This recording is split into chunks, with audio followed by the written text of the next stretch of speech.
നമസ്കാരം. ശുഭദിനത്തിലേക്ക് എല്ലാവർക്കും സ്വാഗതം. ശ്വേതവരാഹകൽപ്പത്തിലെ 7ാമത്തെ ചതുർയുഗമായ വൈവസ്വത മന്വന്തരത്തിലെ 28ാമത്തെ ചതുർയുഗമാണ്. കലിയുഗം തുടങ്ങി 5126ാമത്തെ വർഷമാണ്. ഇന്ന് കലിദിന സംഖ്യ വരുന്നത് 18,72,418ാമത്തെ ദിവസമാണ്. ശ്രീകൃഷ്ണന്റെ സ്വർഗാരോഹണം നടന്ന ദിവസം മുതൽക്ക് എണ്ണുന്നത് അനുസരിച്ചാണ് കലിദിന സംഖ്യ കിട്ടുന്നത്. അങ്ങനെ നോക്കുമ്പോൾ ശ്രീകൃഷ്ണന്റെ സ്വർഗാരോഹണം കഴിഞ്ഞ് 18,72,418 ദിവസം കഴിഞ്ഞിരിക്കുന്നു. മലയാള സമ്പ്രദായത്തിലെ കൊല്ലവർഷ കണക്കനുസരിച്ച് 1200 ആണ്ട് കർക്കടക മാസം 11 തീയതിയാണ്. ശകവർഷ തീയതി അനുസരിച്ച് 1947 ശ്രാവണ മാസം 5 തീയതിയാണ്. ഗ്രിഗോറിയൻ സമ്പ്രദായത്തിലെ കലണ്ടർ അനുസരിച്ച് 2025 ജൂലൈ 27 തീയതിയാണ്. ഇന്ന് ശുക്ലപക്ഷമാണ്. ശുക്ലപക്ഷത്തിലെ തൃതീയ തിഥിയാണ് ഇന്ന്. കരണം വരുന്നത് കഴുത കരണമാണ്. നിത്യയോഗം വരിയാൻ നാമ നിത്യയോഗമാണ്. ഇന്ന് നക്ഷത്രം വരുന്നത് മകം നക്ഷത്രമാണ്. ഞാറ്റുവേല പൂയം ഞാറ്റുവേല തന്നെയാണ്.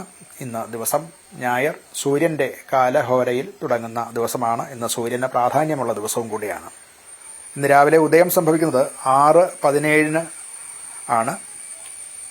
വൈകിട്ട് അസ്തമയം സംഭവിക്കുന്നത് 6:43:51 അസ്തമയം സംഭവിക്കുന്നു.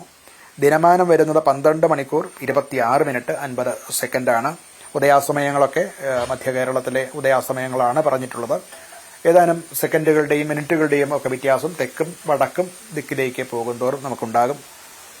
ഇന്ന് രാഹുകാലം വരുന്നത് 5:10 തുടങ്ങി 6:43 വരെയുള്ള സമയത്താണ്.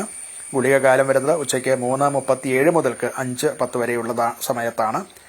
യമകണ്ഠക കാലം വരുന്നത് ഉച്ചയ്ക്ക് 12:30 മുതൽക്ക് 2:03 വരെയുള്ള സമയത്താണ്.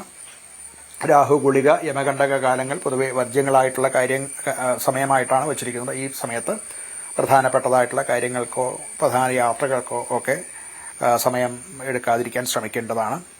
ഇന്ന് ചന്ദ്രാഷ്ടമം വരുന്നത് മകരക്കൂറുകാർക്കാണ്. ഉത്രാടം, തിരുവോണം, അവിട്ടം നാളുകാരാണ് മകരക്കൂറ് എന്ന് പറയുന്നത്. മകരക്കൂറുകാർക്ക് ഇന്ന് അഷ്ടമത്തിൽ 8ാം ഭാവത്തിൽ ചന്ദ്രൻ വരുന്നു എന്നുള്ളതുകൊണ്ട് ഇന്നത്തെ ദിവസം പൊതുവെ അനുകൂലമായിട്ടുള്ള ദിവസമല്ല. അവര് പുതിയ സംരംഭങ്ങൾക്ക് തുടക്കമിടുക, പ്രധാനപ്പെട്ട യാത്രകൾ പോവുക, ഇങ്ങനെയുള്ള ശുഭകർമ്മങ്ങൾ ഇന്നത്തെ ദിവസം ചെയ്യാതിരിക്കാൻ ശ്രദ്ധിക്കേണ്ടതാണ്. ഇന്ന് അഭിജിത്ത് മുഹൂർത്തം വരുന്നത് ഉച്ചയ്ക്ക് 12:06 തുടങ്ങി 12:28 വരെയും മധ്യത്തിലുള്ള 4 മിനിറ്റ് സന്ധ്യയാകയാൽ വർജിച്ചിട്ട് 12:32 മുതൽക്ക് 12:54 വരെയും ആണ്. 12:06 മുതൽക്ക് 12:54 വരെയാണ് അഭിജിത്ത് മുഹൂർത്തം. ഈ അഭിജിത്ത് മുഹൂർത്തം മറ്റ് മുഹൂർത്തങ്ങളില്ലാതെ വരികയും മറ്റ് കരണം, നക്ഷത്രം മുതലായിട്ടുള്ള ദോഷങ്ങളെ കൊണ്ടും മറ്റ് മുഹൂർത്തം വരാതെ വരികയും ഇന്നേ ദിവസം തന്നെ പ്രധാനപ്പെട്ട കാര്യങ്ങൾ എന്തെങ്കിലും ചെയ്യേണ്ടി വരികയും ചെയ്താൽ ഈ അഭിജിത്ത് മുഹൂർത്തം ഒരു സുമുഹൂർത്തമായിട്ട് എടുക്കാവുന്നതാണ്. ഇന്ന് മകം നക്ഷത്രമാണ്. മകം നക്ഷത്രത്തിന് പൈതൃക കാര്യങ്ങൾ ചെയ്യുന്നതിന് നല്ലതാണ്. അതുപോലെ ജലാശ്രയ ജലം സംബന്ധിച്ചിട്ടുള്ള കാര്യങ്ങൾ ഇതൊക്കെ അനുകൂലമാണ്. വിവാഹത്തിനും നല്ലതാണ്.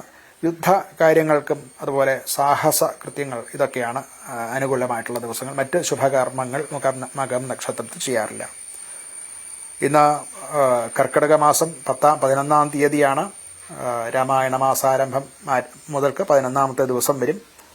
രാമായണ പാരായണം 1 മാസം കൊണ്ട് നടത്തേണ്ടതിലേക്ക് നിർദ്ദേശിച്ചിട്ടുള്ള ഭാഗങ്ങൾ എല്ലാവരും വായിച്ചു എന്ന് കരുതുന്നു. ഗുരു നിർദ്ദേശം അനുസരിച്ച് ഇതൊക്കെ വേണ്ട ഭംഗിയായിട്ട് ചെയ്യുക. നമ്മുടെ ഭാരതത്തിന് ഈ രാമരാജ്യം ഉണ്ടാകത്തക്ക വിധത്തിലുള്ള അനുഗ്രഹം ശ്രീരാമചന്ദ്രൻ തന്ന് അനുഗ്രഹിക്കട്ടെ എന്ന് പ്രാർത്ഥിക്കുന്നു. എല്ലാവർക്കും നമസ്കാരം.